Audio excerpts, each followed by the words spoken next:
Good morning students. जो आज का टॉपिक है हमारे पास वो है टाइप्स ऑफ एड्जॉर्प्शन। एड्जॉर्प्शन को हमने ब्रेक किया है into two main types. Number one हमारे पास है फिजिकल एड्जॉर्प्शन। फिजिकल एड्जॉर्प्शन और नंबर सेकंड हमारे पास है केमिकल एड्जॉर्प्शन।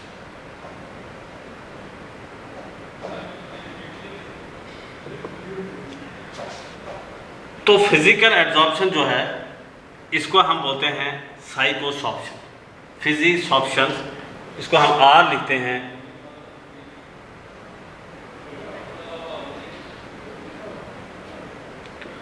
फिजिसॉर्प्शन और इसको हम लिखते हैं केमिसॉर्प्शन।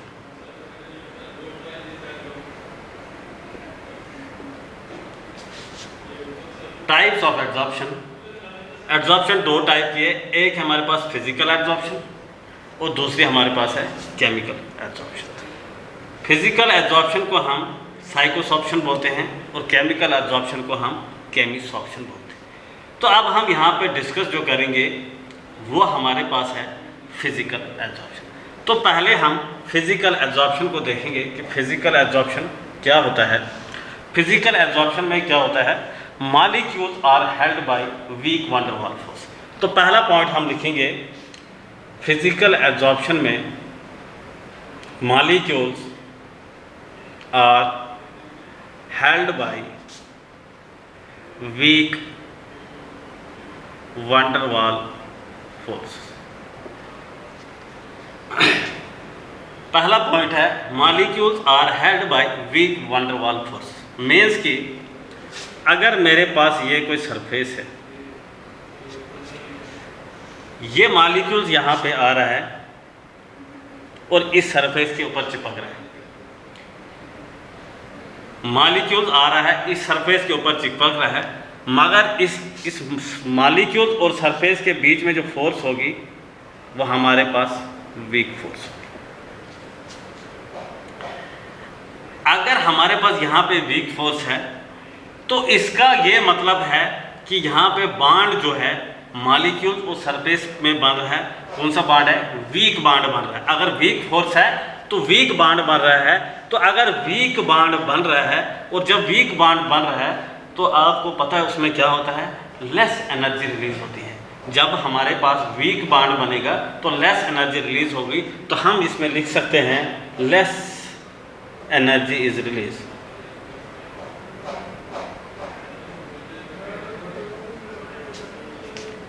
अगर हमारे पास लेस एनर्जी रिलीज हो रही है तो हम इसमें ये लिख सकते हैं कि इसकी जो एंथैल्पी है, तो एंथैल्पी किसकी, एंथैल्पी ऑफ एब्जॉर्प्शन इज लो। तो हम यहाँ पे लिखेंगे enthalpy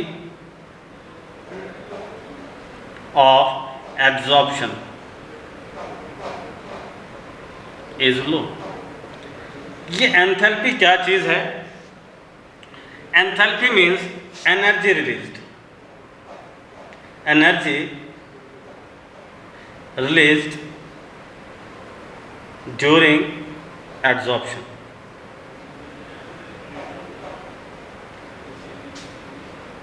enthalpy of adsorption low means energy जो रिलीज होगी ड्यूरिंग एड्जॉर्प्शन, उसको हम एंथैल्पी कहते हैं। Enthalpy means energy release during adsorption. ये जो एंथैल्पी ऑफ एड्जॉर्प्शन लो लिखा मैंने, इसका रेंज है, इसका हम ब्रैकेट में लिखूंगा यहाँ पे हैविंग रेंज। मीन्स कितनी एंथैल्पी रिलीज हो रही है, वो हो रही है 20 to 40 किलो जूल पर मोल। बहुत इंपॉर्टेंट पॉइंट है, ये याद रखना पड़ेगा आपको कि enthalpy of adsorption is low in case of physical adsorption, या जिसको हम साइकोसॉर्प्शन भी बोलते हैं। वो कितनी रेंज है, किस रेंज में है, वो है 20 to 40 किलो जूल्स पर मोल। ये हमारे पास था, इसका कंसेप्ट किसका, enthalpy of absorption is low in case of physical absorption. उसके बाद हमारे पास जो है हम इसमें लिख सकते हैं it is reversible in nature, it is reversible in nature. Reversible का मतलब क्या है? यहाँ पे रिवर्सिबल हम इसको ये समझेंगे कि डिसॉर्प्शन ऑफ मॉलिक्यूल्स हो जाएगी। डिसऑप्शन क्या होती है?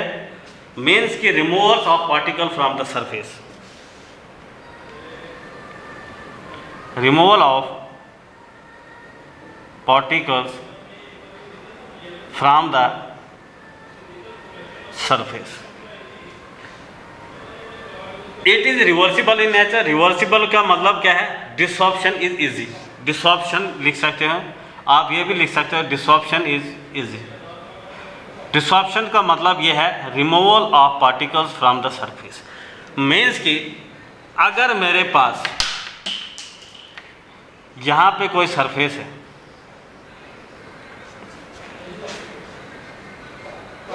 ये मॉलिक्यूल यहाँ से आ रहा है और यही मॉलिक्यूल इस सरफेस के ऊपर चिपक रहा है।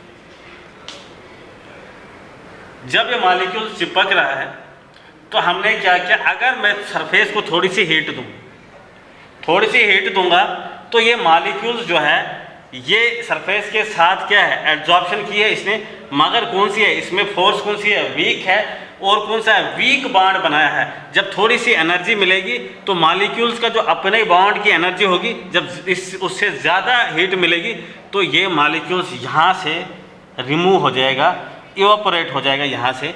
तो ये प्रोसेस जो है, इसीलिए मैंने बताया था it is reversible in nature. Mean desorption is easy और removal of particles from the surface means desorption. और ये सरफेस लिया मैंने, अगर ये मॉलिक्यूल्स आ रहा है, ये सरफेस के ऊपर चिपक रहा है, तो थोड़ी सी हीट दी मैंने तो इसके बीच में बॉन्ड टूट गया, जो वीक फोर्स थी, तो मॉलिक्यूल्स ने क्या किया? यहाँ से रिमूव होना शुरू किया। तो एब्जॉर्प्शन क्या होने लगी? यहाँ पे कम होने लगी। और ये प्रोसेस जो क्या है? रिवर्सिबल इन नेचर है। तो इसके बाद हम इसमें ये भी ऐड कर सकते हैं it is non specific. Means it is non specific, non specific in nature. Means non specific को हम क्या समझेंगे? नॉन स्पेसिफिक का मतलब यह है कि हर कोई गैस जो है सरफेस के साथ चिपक सकती है। किसके केस में? फिजिकल एब्जॉर्प्शन के केस में हर कोई गैस आएगी, कोई कम चिपकेगी, कोई ज़्यादा चिपकेगी। जो non specific means as gas, as gas जो वहाँ पे एब्जॉर्ब होगी इन वेरिंग अमाउंट में होगी। मतलब उसकी जो वहाँ चिपकने जो गैस चिपकेगी, कोई ज़्यादा चिपकेगी और कोई गैस क्या होगी वहाँ पे? कम चिपकेगी। मगर हर कोई गैस वहाँ पे आके सरफेस के ऊपर एब्जॉर्ब होगी। तो अगर हर कोई गैस एब्जॉर्ब हो सकती है तो इसको हम लिख सकते हैं it form multi molecular layer, multi molecular layers. Means के मल्टी मॉलिक्यूलर लेयर्स क्या है? मतलब अगर ये सरफेस है, मान लो ये एक सरफेस है, तो यहाँ पे कौन सी एब्जॉर्प्शन हो रही है? फिजिकल एब्जॉर्प्शन हो रही है। तो मैंने बताया हर कोई मॉलिक्यूल्स आएगा, चिपकेगा और तभी जाके आपके पास मल्टी मॉलिक्यूलर है। पहले आया मॉलिक्यूल्स आए, ये चिपकने लगे, ठीक है। उसके बाद मॉलिक्यूल्स आए, इस तरह चिपकने लगे इन मॉलिक्यूल्स के ऊपर। इस तरह मॉलिक्यूल्स आए, चिपकने लगे, और इस तरह मॉलिक्यूल्स आए, चिपकने लगे। तो इस तरह ये जो है मल्टी मॉलिक्यूलर लेयर्स इस पे बन रही है। तो यहाँ पे इसको मैं कैसे समझाऊंगा आपको? अगर मेरे पास ये मैग्नेट है, मान के चलते हैं मैंने आयरन्स के नेल इसके ऊपर रख दिए, इसको इसकी सरफेस जो पूरी कवर कर दी उनसे मैं क्या करता हूँ, फिर से आयरन्स के नेल लाता हूँ, इसके क्लोज ले जाता हूँ, जो आयरन्स के नेल जिनसे मैंने कवर किया था इसके ऊपर से। यहाँ पे क्या होगा, वो उनमें भी थोड़ी बहुत फोर्स होगी, वो जो मॉलिक्यूल में पास है वो भी उनको अट्रैक्ट करते जाएंगे। कोई ज़्यादा अट्रैक्ट होगा, कोई कम होगा। इसी तरह पहले जो सरफेस थी उस पर मालिक्यूल ज़्यादा चिपकने लगे, फिर आहिस्ता आहिस्ता डिस्टेंस जब बढ़ने लगा तो मालिक्यूल जो है कम चिपकने लगे उसके ऊपर, मगर मालिक्यूल चिपकेंगे, कोई ज़्यादा चिपकेगा, कोई कम चिपकेगा, मतलब वेरिंग अमाउंट होगा वहाँ पे जो मालिक्यूल्स का होगा वो वेरिंग अमाउंट होगा, मतलब एब्जॉर्प्शन होगी वहाँ पे, मगर इन वेरिंग अमाउंट, हर कोई गैस थोड़ा थोड़ा वहाँ पे चिपके, कोई ज़्यादा कोई कम अमाउंट में। तो ये था हमारे पास कंसेप्ट किसका, एब्जॉर्प्शन में, फिजिकल एब्जॉर्प्शन का। तो अब हम इसमें ग्राफ देखेंगे, फिजिकल एब्जॉर्प्शन, इफेक्ट देखेंगे प्रेशर का।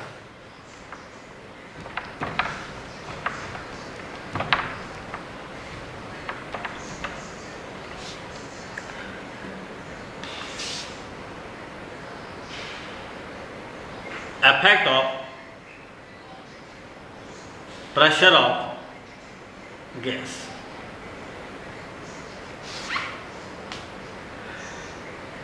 अब हमारे पास जो ग्राफ जो यहाँ पे बनेगा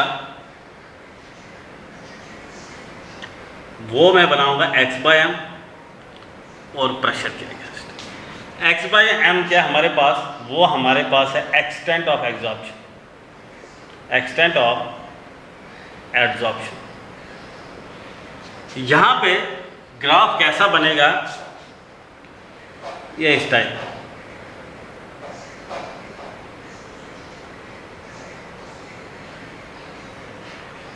यहाँ पे हो क्या रहा है, एब्जॉर्प्शन बढ़ रही है। इस ग्राफ से हमें क्या पता चल रहा है, एब्जॉर्प्शन बढ़ रही है किसके, प्रेशर के। जब प्रेशर बढ़ेगा, अगर प्रेशर बढ़ रहा है इसका मतलब उसके साथ में एब्जॉर्प्शन भी बढ़ रही है।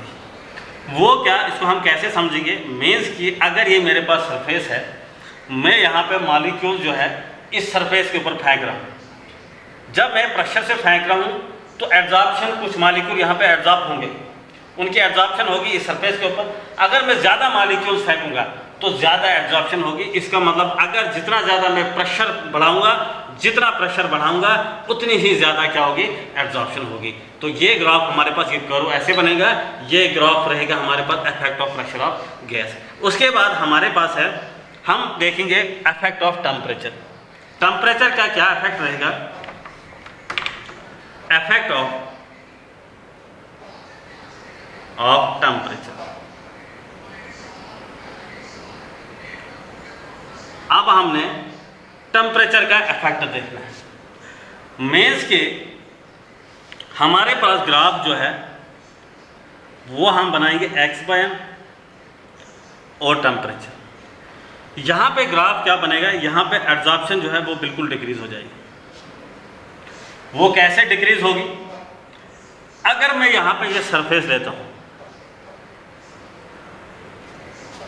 ये सरफेस ली, ये मॉलिक्यूल्स यहाँ पे चिपका है, इस सरफेस के ऊपर ये मॉलिक्यूल चिपका है। मैं क्या करता हूँ, मैं इसको हीट करता हूँ।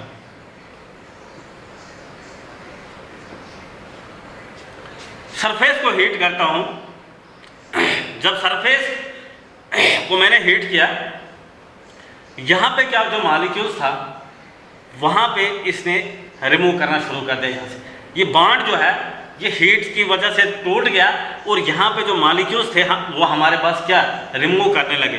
तो उससे हमें ये पता हुआ कि जितनी हमने हीट बढ़ाई उतनी एब्जॉर्प्शन हमारे पास क्या होने लगी, कम होने लगी। तो वही था, अगर हम टेम्परेचर बढ़ाते जाएंगे तो एब्जॉर्प्शन जो है हमारे पास वो कम होती जाएगी।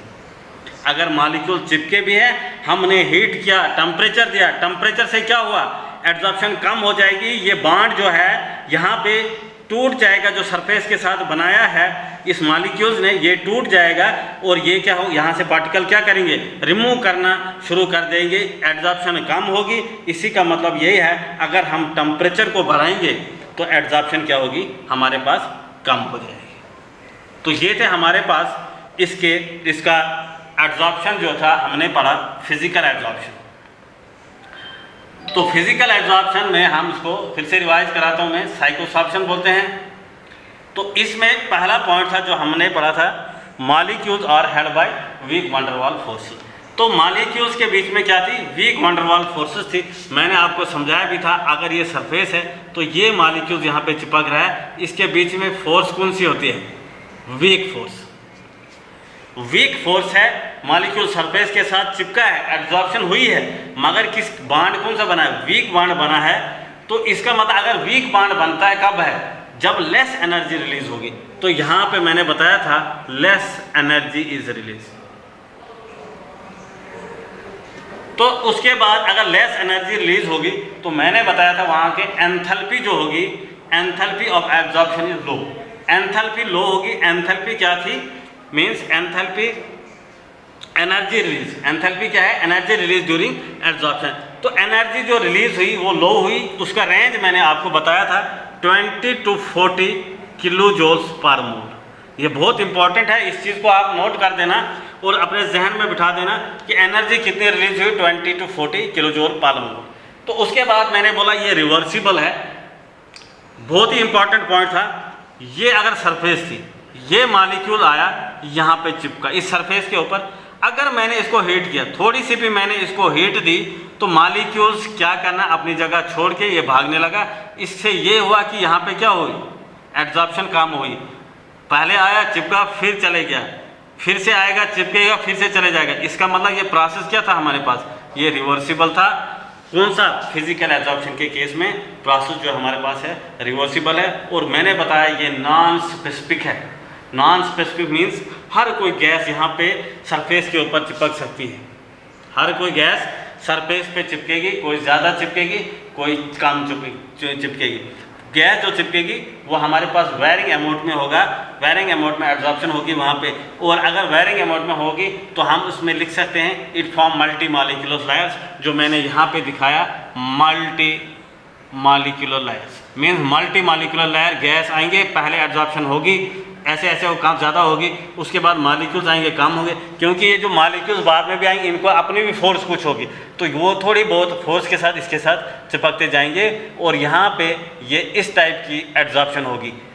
कम जितना डिस्टेंस बढ़ता जाएगा उतनी एब्जॉर्प्शन जो है कम होती जाएगी। देखो पहले ज़्यादा एब्जॉर्प्शन हो रही थी, एब्जॉर्प्शन सरफेस, फिर कम होने लगी, फिर उससे कम, फिर उससे कम होने लगी, फिर कम। और इसी तरह जितना डिस्टेंस बढ़ता जाएगा उतनी यहाँ पे एब्जॉर्प्शन जो होती होगी वो कम होती है। और उसके बाद मैंने ग्राफ बताया, ग्राफ मैंने बताया इफेक्ट ऑफ प्रेशर क्या होगा, वो एब्जॉर्प्शन और प्रेशर के अगेंस्ट मैंने ग्राफ बताया। ये पीछे भी हमने जो लेक्चर डिस्कस किया था फैक्टर अफेक्टिंग एब्जॉर्प्शन, तो उसमें रह गया था effect of pressure of gas, तो ये उसमें आप ऐड कर सकते हो। मीन्स जितने प्रेशर से आप मॉलिक्यूल्स को सरफेस के ऊपर फेंकोगे उतनी ज़्यादा वहाँ पे एब्जॉर्प्शन होगी, तो वही ग्राफ जो है वो इस टाइप का कर्व बनेगा। तो टेम्परेचर क्या क्या था, अगर टेम्परेचर जितना आप बढ़ाओगे तो वहाँ पे एब्जॉर्प्शन डिक्रीज होगी, मॉलिक्यूल्स रिमूव होना शुरू कर देंगे वहाँ से, मॉलिक्यूल्स और सरफेस के बीच में जो बॉन्ड है वो टूटते जाएगा और वो निकलते जाएंगे। और जितनी ज़्यादा हीट दोगे, टेम्परेचर दोगे आप, उतनी ज़्यादा एब्जॉर्प्शन वहाँ पे कम होती जाएगी। तो ग्राफ जो है ये दिखाया मैंने, ग्राफ इस तरह का कर्व बनेगा। ये इससे ये पता चल रहा है कि यहाँ पे एब्जॉर्प्शन जो है वो डिक्रीज होती जा रही है विद टेम्परेचर के साथ। तो ये था हमारे पास आज का टॉपिक, फिजिकल एब्जॉर्प्शन।